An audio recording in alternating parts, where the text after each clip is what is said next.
Ya kai dan uwana, ka taba jin labarin fitinar Dujjal? Da sunan Allah mai rahama mai jin ƙai, tsira da amincin Allah su tabbata ga shugabanmu Annabi Muhammad sallallahu alaihi wasallam. Annabi sallallahu alaihi wasallam yake cewa babu wata fitina mai girma tun daga halittar Annabi Adam har izuwa tashin alkiyama kamar fitinar Dujjal. Har ma Annabi sallallahu alaihi wasallam yake siffanta mana yadda sifar Dujjal take. Annabi yake cewa Dujjal wani mutumi ne mai ido ɗaya, sannan idonsa ɗayan a makance take. Idan ka dubiya zuwa ga goshinsa kuma zaka ga an rubuta kafiri. Har ma inda Annabi yake ƙara da cewa kowane mumini zai iya karanta rubutun da yake kan goshinsa na kafiri ko da bai iya karatun larabci ba. Dujjal zai fito ne daga gabashin duniya, daga wani yanki da ake kira Ƙarshen. Sannan in ya bayyana kuma zai ratsa duniya ne baki ɗaya. Zai zagaye duniya ne cikin gaggawa, domin a lokacin ne yana iya sarrafa komai, iska, girgije, gajimare. Bayan haka ne fa zai tara jama'a masu yawa, sannan ya tara su a guri ɗaya yana gaya musu cewa ya ku jama'a, ni ne fa ubangijinku, ku yi imani da ni. A haka ne sai kaga mutane masu yawa suke imani da shi.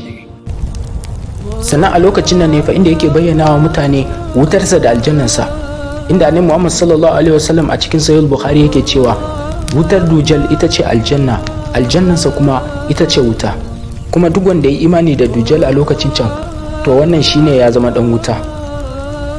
Har ma inda Annabi Muhammad sallallahu alaihi wasallam yake karawa da cewa a zamanin Dujjal ne za a shiga wani yunwa da fari da tsananin rayuwa mai wahala a lokacin can. Sannan kai dubiya zuwa ga Musnad na Ahmad, inda Annabi Muhammad sallallahu alaihi wasallam yake bayani akan mabiyan Dujjal. In kai dubiya zuwa ga mabiyansa, yawancin su akwai mata ne da kuma jahilai. In kai dubiya zuwa ga sahih Bukhari, Annabi Muhammad sallallahu alaihi wasallam yake karawa da cewa Dujjal zai zagaye duniyar nan ne baki daya, amma kuma ba zai iya shiga Makka da Madina ba, domin a lokacin can mala'iku ne suke tsaranta. A wancan lokacin sa ne fa kowane mumini zai fuskanci wata jarabawa mai tsanani, amma kuma daga ƙarshe Allah zai kare duk wani mumini daga sharrin fitinarsa. Bayan Allah ya kare mumine kuma, sannan Dujjal zai zo ya fitar da mu'jizozinsa na ƙarya yana nuna wa mutane. Bayan Dujjal ya gama ƙarya wa mutane, to a lokacin nan ne sannan Allah zai tsokar da Annabi Isa alaihi salatu wassalam.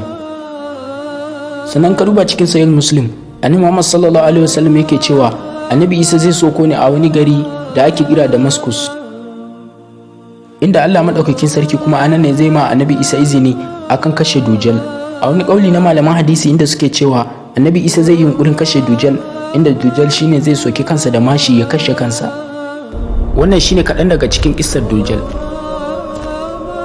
Ya kai dan uwana, ka san da cewa Annabi Muhammad sallallahu alaihi wasallam ya umarce mu da karanta Suratul Kahfi, musamman ayoyi 10 na farko ranar Juma'a? Wannan shine kaɗai abin da zai cece ka daga sharrin fitinar Dujjal. Sannan ya umarci kowane musulmi cikin sallolinsa na farilla idan ya zo yin sallama ya karanta tahiyya da salatu Annabi Muhammad sallallahu alaihi wasallam, sai ya sanya wannan addu'a a ciki. Sai ka ce Allahumma inni a'udhu bika min azabil qabr wa min azabi jahannam wa min fitnatil mahya wal mamat wa min sharri fitnatil masihid dajjal. Wannan shine kaɗan daga cikin da addu'o'in da Annabi Muhammad sallallahu alaihi wasallam ya koyar mana domin samun kariya daga fitinar Dujjal. Sannan da ƙarshe muna roƙonka ya Allah, ka karɓi addu'o'inmu, ka kare mu daga shirin fitinar Dujjal. Amin. Sannan ku danna mana like ɗin wannan bidiyon da subscribe da alamar ƙararrawa domin bidiyon ya samu isowa zuwa ga sauran 'yan uwa musulmai. Mun gode.